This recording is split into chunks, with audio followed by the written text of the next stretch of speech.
Mangan-mangan, welcome to Mukbang PH. So, thank you very much po sa lahat ng nag-subscribe, like and share. Sa mga hindi pa po nag-subscribe, like and share po, paki-subscribe po, no? Okay, so ang babanatan po natin ngayon, laman loob ng itik. Ayan po.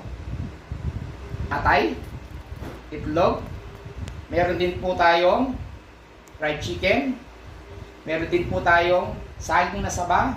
At syempre, hindi mawawala ang panlaban natin sa init ng panahon, no? Sa mainit na panahon, melon juice po, no? So ito yung palamig natin ngayon. Sobrang init. So ano pong hinihintay natin? Banatan na yan. So unahin po natin atay ng itik. So hindi po napakasarap po. Sausaw natin sa patis na may siling pakalat-kalat. So unang subo para